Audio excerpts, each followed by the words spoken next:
One family of campers is celebrating a huge milestone at the State Fair. Local 5's Brandon Wynn spoke with the family on the historic achievement.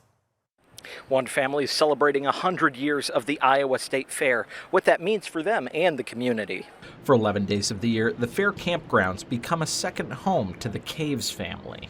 We spend a lot of time up at our camper as well as coming down here and just really having a lot of fun together. Macy Caves shared how the fair isn't something new to her family. We started this journey in 1926 with my great-great-grandfather. 100 years of fairground camping. Grandpa was a farmer and he wanted to come, and it was all about livestock in those days. And 100 years of memories. They brought the big stock truck and put a canopy over the top and little cots in there, and that's where they stayed and cooked on the fire outside. Over the years, they've celebrated various milestones. Our 80th year, we all went onto the giant slide and all rode down together. And grown together as a family. Walking down the hill from our camper, we always at night all walk down together. We always make big dinners at night. We all make different foods and we all share our meals together. For the Caves, it's more than a fair. Some of us don't see each other very often. So this is our time to really spend together and really have those connections. It's family. So it's really fun to spend that time and to share those memories and pass on the memories for each generation. At the Iowa State Fair, Brandon Wynn, Local 5 News. The theme for the fair will be Veterans Day. Now, this day happens every year at the fair, but this year is extra special as Iowans also celebrate America's 250th birthday. Local 5's Emma Stroner is live at the fairgrounds this morning. Emma, what all will be happening in honor of Veterans Day? Well, first there's going to be a Veterans Parade. That's coming up this morning at 11 a.m. along the Grand Concourse right behind me. Then at 2 p.m. there's going to be the Military Veterans Band. They're going to play at 2 p.m. at the Susan Knapp Amphitheater. Then coming up at 4 p.m. there will be the Military Tribute Concert happening at the Ann and Bill Riley stage. And then lastly, tribute to the troops. That's happening both at 7 p.m. and 9 p.m. both on the Ann and Bill Riley stage as well. Now, here's what you can check out during today at Veterans Day, or really anytime during the fair. The Spirit of 76 Iowa Celebrates America 250 exhibit, the 250 Years of the American Flag display, the Iowa Veterans Memorial Walkway on Expo Hill, and the official America 250 tree. Now, there will be a lot of veterans and service members at the fair today. Jackie Schmillen with the Iowa National Guard says it's a great opportunity to stop and say thank you to those who have served. Just say thanks. They might not always want to accept it because they don't see themselves as a hero, but they are. Just shake their hand or say thank you for your service and just be here to support the incredible men and women that serve our great country. I also spoke with John Durner, the executive director of the American Legion of Iowa, who says Veterans Day at the Iowa State Fair gives the American Legion the chance to talk to veterans about membership and what benefits they have, also to educate Iowans about the work they do. He says this is his favorite day at the Iowa State Fair, especially this year because of America's 250th birthday. Now, when those gates open here in just an hour and a half at 8 o'clock, veterans can get in for a discount. They can get in for $12 as opposed to the usual $16, and they can also bring in an extra person to get that discount. Live from the fairgrounds, Emma Stroner, Local 5 News. Today was all about the veterans, and the celebrations out here today were so purposeful. They were honoring service members from every generation, but one tribute also served as a reminder of the sacrifices that are still being made today. Local 5's J.D. Snover has that story.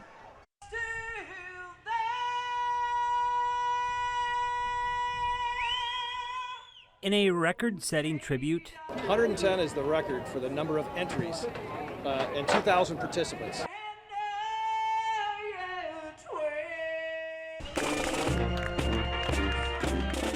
veterans from every era. We had, that's our grand marshals, were our nation's service members. Took center stage as thousands of Iowans and beyond showed up to honor them. There is no better venue to celebrate anything than the Iowa State Fair. And veterans need to be represented in our communities. Todd Jacobus, Commandant of the Iowa Department of Veterans Affairs, helps organize the event. We're talking about 6 months worth of planning. But this year, the celebration is carrying a little extra weight for the families of recently fallen soldiers. The loss of fellow service members can also take a toll on veterans, but We're Marine Corps leagues, disabled American veterans detachments, veterans of foreign wars, and American Legion posts. That is what we need to build within communities this relationship. because while military service changes people, Jacobus says it does not diminish them. And I'm saying military service is what adds value to people's lives. And that's what organizers hope people remember. Veterans aren't defined by the things they've seen or what they've been through, but by what they continue to give. At the Iowa State Fairgrounds, I'm JD Snover, Local 5 News. The Secretary of Defense Pete Hegseth made a stop at the state fair today to support Republican Congressman Zach Nunn. It comes as Nunn is facing re-election in one of the nation's closest congressional districts. Local 5's Alex Fulton is in studio. And Alex, this event was actually set to take place months ago. That's right, Stephanie. Operation Top Nun was supposed to be held at the Ankeny Regional Airport on March 14th. But after the U.S. strikes on Iran and 6 American soldiers were killed in retaliatory strikes, the event was postponed. At Secretary Pete Hegseth's appearance at the fair today, he defended the Iran war. He said U.S. involvement is necessary to make sure radical Islams don't have access to a nuclear weapon. A lot of Hegseth's speech was centered on Congressman Zach Nunn's history of voting to invest in the military. He said Nunn isn't like other politicians who have to be convinced by Trump to vote for his legislation. President Trump needs the type of leaders who understand why a $1.5 trillion budget, a one-time generational investment, is what is necessary to ensure that my kids and your kids, that your grandkids and my grandkids live in a free country defended by the most powerful military in the world. In a statement, Nunn's opponent, Democrat Sarah Trongariot, said, quote, "It's disgraceful that Zach Nunn and Pete Hegseth are partying together at a campaign stop in Iowa while our service members are under threat and facing poor conditions overseas." She promised that if elected, she would vote to end the Iran war. Hegseth also made mention of the 5 Iowa service members killed in the Middle East. He and President Trump have attended most of their dignified transfers at Dover Air Force Base. He said he and President Trump wanted to see and understand the cost of sending soldiers into the battlefield. Stephanie. Governor Kim Reynolds and Health and Human Services Secretary Robert F. Kennedy Jr. announced a new drug prevention program today during an event in Des Moines. Local 5's Deja Garner is in studio to explain what this new drug prevention program will mean for families. Deja.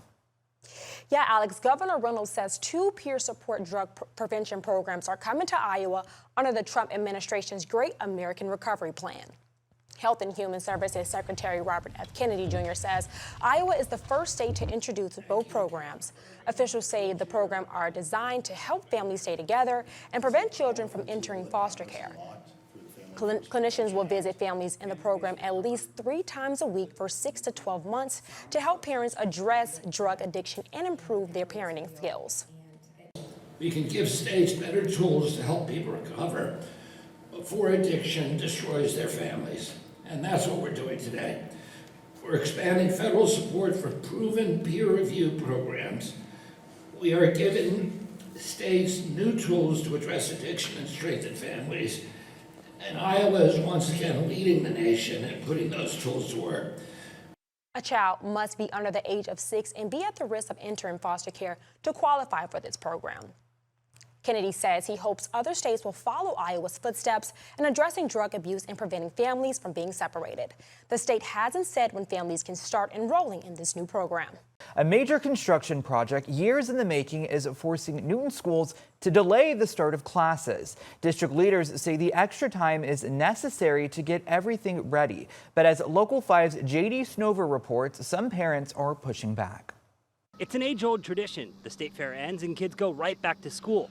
But here in Newton, they're going to get a couple of extra days. At Aurora Heights Elementary, crews are still racing to finish work before students arrive. When Maytag left, we saw a declining student enrollment. The building is a survivor of a restructuring plan. The decision was made that we would go from 4 elementary buildings down to 2. And for Superintendent Tom Messinger, the construction project is the result of years of planning. We began having community engagement meetings with a number of different stakeholders throughout the community to talk about the declining enrollment. But delays in construction have led the district to push back the start of school at all levels until Thursday, August 27th. Now that we know the starting date, now that we know things moving forward, some of the anxieties have gone by the wayside. For some families, though, those concerns haven't completely disappeared. I don't feel like as the parents and as the citizens of, the community, we're not heard.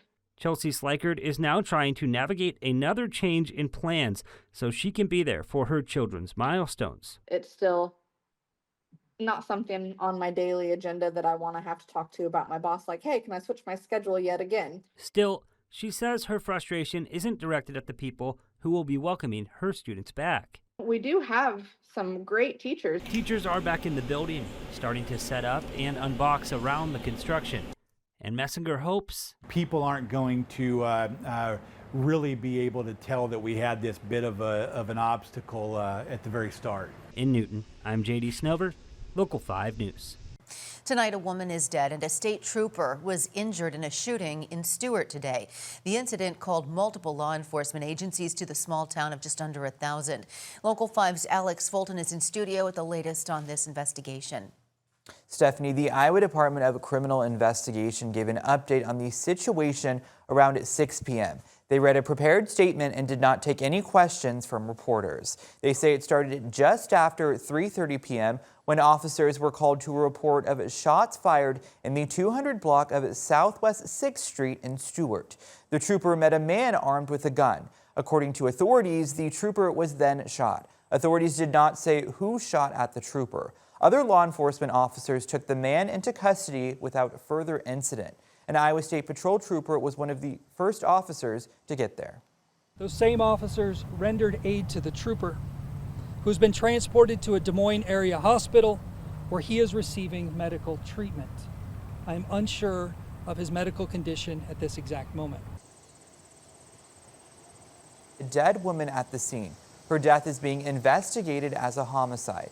The Adair and Guthrie County Emergency Management Agency said the 911 call stated the woman had been shot.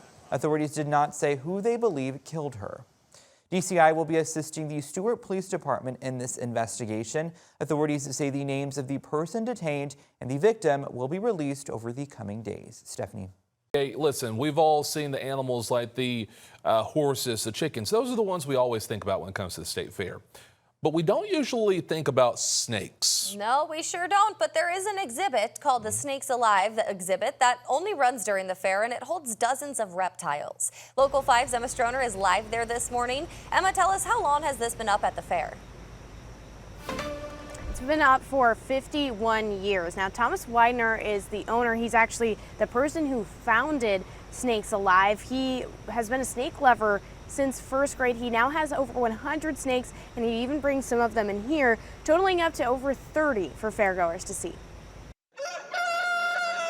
This is a familiar sight at the Iowa State Fair. But what about this? That's the coolest part, is that we're different. When visitors take a trip to the fairgrounds, chicken and horse exhibits are a common stop. But sitting just behind Beatty's watermelons awaits a fair experience like no other. In this sustainable exhibit, I designed this thing. Snakes Alive, a display holding over 30 snakes that's exclusive to the Iowa State Fair and going 51 years strong. The good memories I have was when people walk out and say it's a really neat exhibit. It's established by the person you just heard from, Thomas Widener. He owns over 100 snakes and has brought in friends like Nick Blay, a Missouri biology professor, to keep it running. We've just been hobbyists since we were little kids. There's no doubt all the co-owners love the snakes and love presenting them at the Iowa State Fair. But do visitors feel the same? It might just take a little bit of oomph or a little bit of that, a little nudge, and then once they're hooked, they're hooked. After they get over their fears, yes, they do. And that's something Widener is grateful for, because these aren't the horrible things that everybody seems to think they are. Snakes aren't monsters, and they're actually a key part of Iowa's ecosystem. That's exactly the message Widener and Blay want to leave every single fairgoer with. My hope is that the next time they go out and they see a snake, they leave it alone. If you want ecosystems that support your white-tailed deer, your pheasants, your quail, everything else, then you got to have all the pieces of that ecosystem to make it function. And reptiles, whether you like them or not, reptiles are part of that puzzle that keep that ecosystem in check. And just to give you a better idea of where Snakes Alive is, Giant Slide is right there, and then Beatus Watermelons is right here. It costs $3.50 to get in, and then $20 to get your picture with a Burmese python. And the owners say that they switch out the Burmese pythons out frequently, and they also make sure that they're accustomed to people, so they don't get too tired from all the people holding them. Live from the fairgrounds, I'm Stroner, Local 5 News. And also, Chase and I got in on the Snakes Alive action on Fairly Unscripted yesterday. You can watch more from yesterday's show, as well as tune in every weekday at noon on We Are Iowa Plus. Fairly Unscripted is live at the fairgrounds with behind-the-scenes exclusive content that you will only find on streaming, so you do not want to miss out on this. We put a snake around our necks, like a scarf, I should caveat, as you guys said last time. It was a lot of fun. Dana, are you going to do some more death-defying stunts today? Let me think. No, Chase is. Are you participating? Chase is doing some interesting Oh, you're doing stunts today. death-defying stunts today. Yes, it's me. Oh, I knew it was going to happen eventually. Yeah. You be the one to embrace I felt it. the bug, yeah. And just down the road, thousands of cars travel 73rd Street every day. But for pedestrians crossing between Windsor Heights and West Des Moines, the options are limited. As Local 5's JD Snover reports, a new development with the owners of railroad tracks along the street may be providing a window for the city. Along the 73rd Street corridor, there is some semblance of a sidewalk. But city leaders know 73rd Street is a major corridor from a vehicular standpoint. still that hasn't stopped people from trying to walk it. It's either walk on the street or walk on the railroad property, which is not ideal. Which is not only trespassing, but So you're exposing yourself to folks that are driving fairly fast in a vehicle and potential icy conditions in the winter. It just isn't a safe way to get about there. and Councilwoman Teresa Harms says the need for a safer connection has been obvious for years.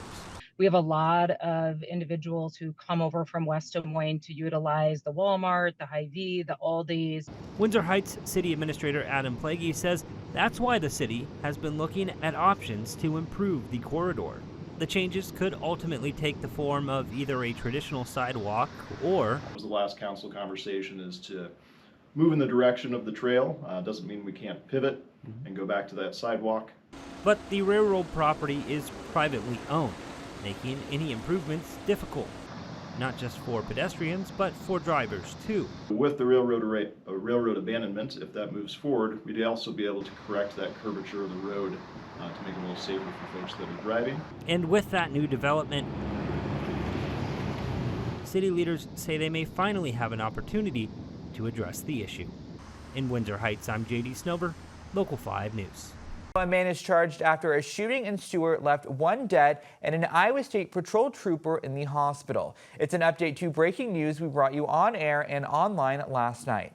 Law enforcement say Austin Reed is charged with first-degree murder in the death of Tony Elena and Salazar and attempted murder of a peace officer in the shooting of Trooper Chase Carruthers. Investigators say officers responded Tuesday afternoon to a shots fired call on Southwest 6th Street. They found Salazar dead at the scene. According to the Iowa State Patrol, Trooper Carruthers was among the first officers to arrive and encountered Reed, who was armed with a gun. Authorities say Reed then opened fire, striking Carruthers. Other officers took Reed into custody without further incident. Carruthers was taken to a Des Moines area hospital where he continues to receive treatment. Today, Local 5's Deja Garner visited the BCAM apartments and spoke with residents about what they saw yesterday. Deja, what are they saying about the victim and the suspect? Yeah, Alex, earlier today I spoke with a resident who says Tony was like a daughter to her. Cheryl Rowe told me she saw Tony die right in front of her home. I heard these really loud bangs.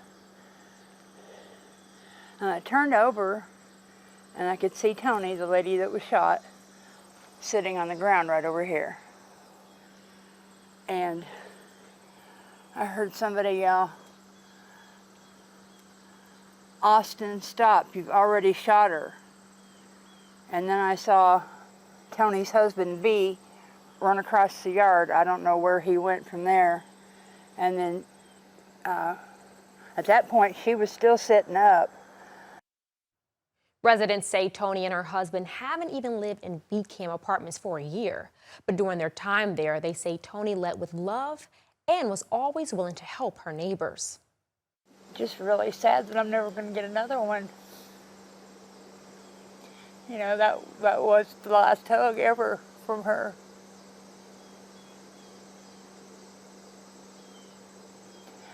And she was out here trying to help one of our neighbors with his phone. She had just brought some groceries from the store to Denny, and another gentleman was out here, and she was trying to help him with his phone.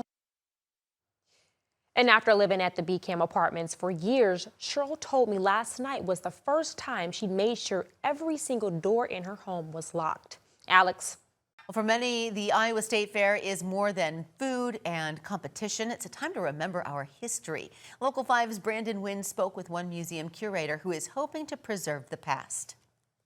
Well, the Iowa State Fair has a lot of history, but for almost 40 years, Ellen Hammond has been making sure that history isn't lost to time. For 39 years, on any day at the fair, you'll find Ellen Hammond at the State Fair Museum. When I found this place, I thought I'm going to volunteer here, and I've been here every day since 1987. On the top of the hill by East 34th and Pioneer, Hammond and the museum are keeping fair history alive. This building's been here since 1887. Full of facts. People don't realize that we started in 1854 in Fairfield, Iowa. And full of that state fair spirit. Everything is totally donated. All the stories we have, we've learned from people that come in. They'll feel this connection to the fair. Hammond's even added to some of that state fair history. And then a lot of the old postcards and old posters and paper things. Those are my things. But I decided they need to be seen here where everybody can enjoy them. Almost 40 years of dedicating 11 days of the year to the past. I think just for them to come and then see that they can see what they've always remembered and then find something new for what's happening today. But Hammond's now beginning to think of the future. I'm looking for that young little 25-year-old like I was, that just is a fair buff that wants to get in here and learn everything and come with alongside me so I can mentor and keep it going. How's that search going? Not well yet. At the Iowa State Fair, Brandon Wynn, Local 5 News.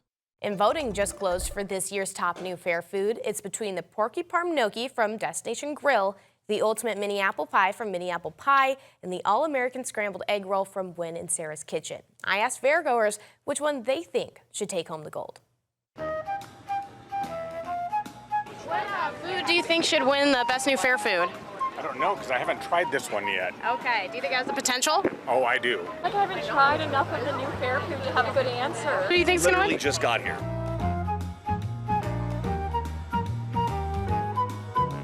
If you had to rank them from 1 to 3. The gnocchi, then the mini apple pie, and then the scrambled egg roll. It's creamy.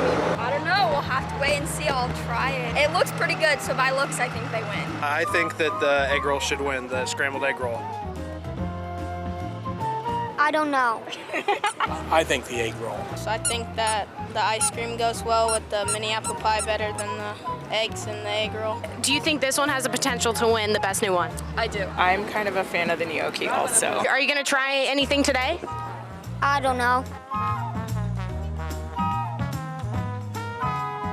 A 2024 American Psychological Association survey found nearly half of workers ages 18 to 25 say they feel tense or stressed during the workday. Local 5's Deja Garner spoke with a career coach about why that happens and how young professionals can learn to trust themselves. Yeah, so young professionals are entering the workforce, and for many, a new career can bring stress, anxiety, and imposter syndrome. So why might this be the case? Any mistake we make, we revisit it. We keep overplaying it, and instead of apologizing, accepting the guilt, and moving on, we keep replaying it. And we know all of our flaws, all of our insecurities. So the mind learns how to be inadequate. Mike says one way to combat imposter syndrome is by shifting your focus. Have a mission statement, I call it, personally, professionally. This is how I am as a professional. This is who I am as a professional. I'm a great colleague.